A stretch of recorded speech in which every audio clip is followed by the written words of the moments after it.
Howdy folks, I am Rebecca Jolly, the Jolly Alchemist. Here today we are going to do a neutrino forecast for the 2nd of November 2025, Sunday. And we are in the right angle cross of the 4 ways in the 3rd line. So I'm going to turn around the camera, let you look at the materials, and then we will chat. Okay, so got that. And that. And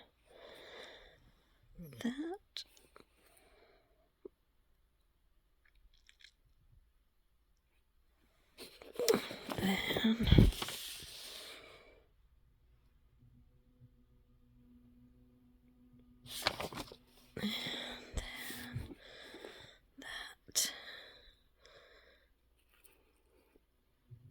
Okay, there we go. So, talking about that 3rd line. Anytime we're talking about the 3rd line, we're talking about bonds made and broken. We're talking about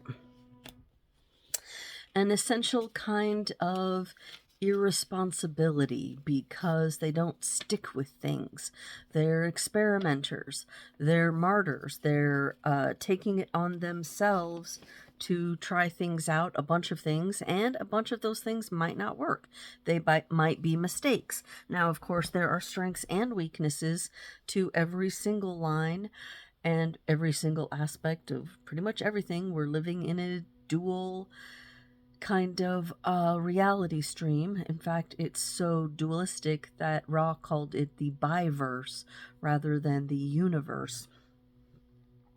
And so we see that here, that our 3rd line beings are they're still locked into the lower trigram. They're still really looking at their own process. They're aware that there's a 2nd floor up above, but they're not sure how to connect to it. They can't learn about it until they connect to it. And so they tend to connect to it and you know, on and off again. And Ra describes it and uses the analogy of a horse.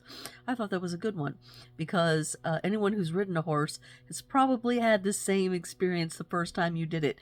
I certainly did. He says, you get on this big horse, it's way taller than you, you're way up there, it's a huge animal. And all of a sudden you think, oh my gosh, I don't know what I'm doing here. This feels uncomfortable. This feels awkward. This animal is going to do weird things I can't predict. I just want to get off this horse. That was exactly how I felt the first time I got on a horse. And all the times I've ever gotten on a horse, really. And he says that's how it is with the 3rd lines, especially when we're looking at this 44th gate that wants really to connect with the 26, that ego, to get the power out, to be able to manage the people and the surroundings around it. But it's not very good at it. So he says, you know, if you have a 44 line 3 as your manager, then that manager recognizes the ego that can get things done, but they don't necessarily want to deal with that ego. That ego is like a horse where they go, oh, it's so powerful, I don't know. So they might hire that ego and then come to regret it because it seems like more than they can handle, or they just won't hire it in the first place, even though that ego over on the 26 can get the job done. They've got the motor, they've got the power, they've got the energy, but it's a real difficult kind of thing that's going on here in the 3rd line. So that's something to be aware of. And Ra is saying that those people have a difficult time. Then we come over to 24 line 3 where he calls this line the addict. Whoa, that's some heavy kind of shocking language.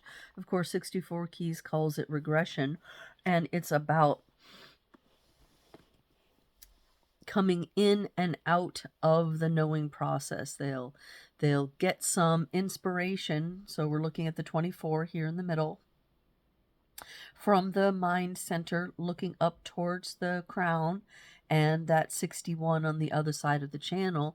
That 61 brings inspiration into them, and then they see it, they touch it for a second, but then they come away from it, and they can get, I believe what he's trying to say is that they can get addicted to that energy. There's they're wanting the inspiration so bad, but they're not actually trusting it. They're not actually chewing it through enough to be able to do it.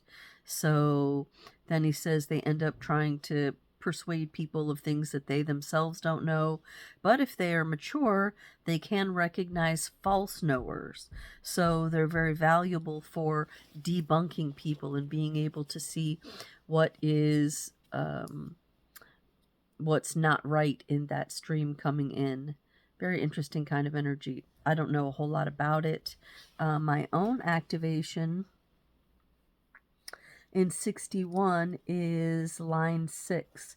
So then my own resonance would be with the 24 line 6, which we will of course be seeing in 3 days. So for now, all I can say is, yeah, that's what he says about the energy. If you carry this energy and you have any input on it, by all means, chime in and tell us how it feels to be carrying this 24 line 3. Let's see what else we have going on today. We have 2 internal connections being made throughout the day. The same 2034 that we've been looking at for a few days now. And that is described as effective expression of life force. This is the classic manifesting generator channel that's going from the sacral center and the 34 directly up to the throat. So there's a lot of power and energy that is motorized to the throat right there, which tends to make people that carry this energy extremely busy people. Although, especially if it's not attached to some kind of an awareness center, it's something that they can be overwhelmed by it. They can be busy doing nothing in their lives rather than being busy doing things that they're actually really into or passionate about, or that would move them forward, evolutionarily speaking. And in those cases, then these are the people that really need guidance. They really need somebody to help them understand their energy and move with it. And that's a wonderful thing that human design can bring to us, is the knowledge of how that energy works and how to run it so that it doesn't run us. And this is going to be more and more important in the coming age, when this is the underlying supporting energy for the entire planet.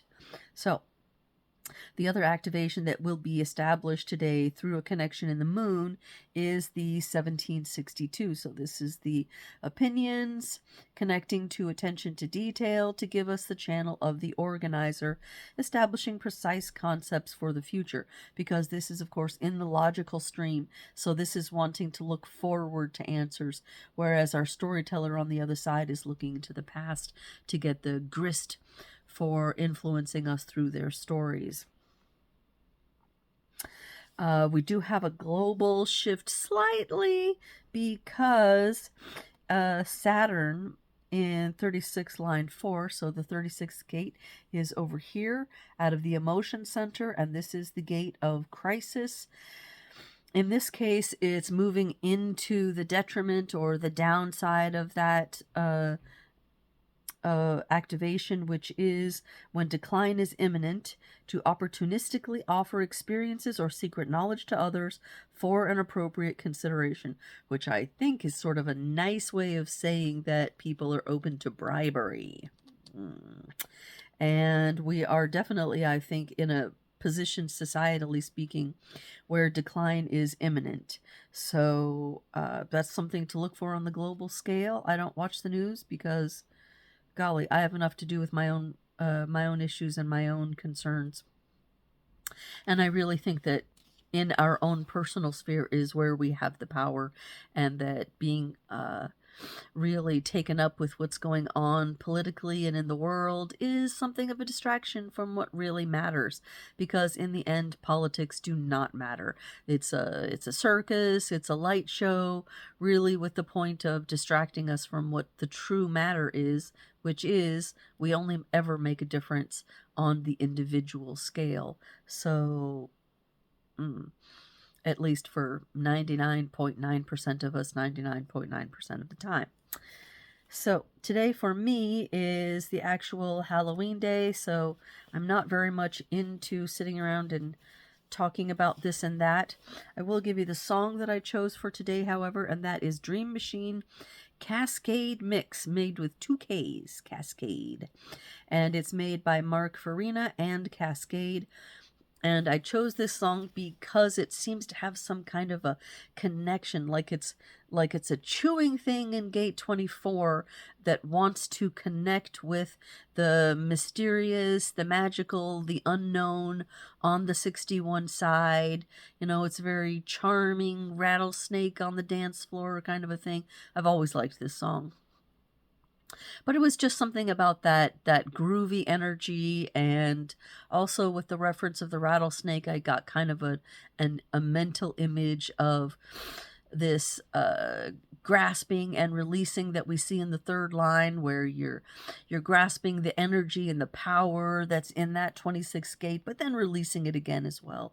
So have a listen to it if you want. It's a nice song, and let me know what you think if you do that. If you like, we can quick read something out of the Bibble here, my personal Bibble, which is my dictionary.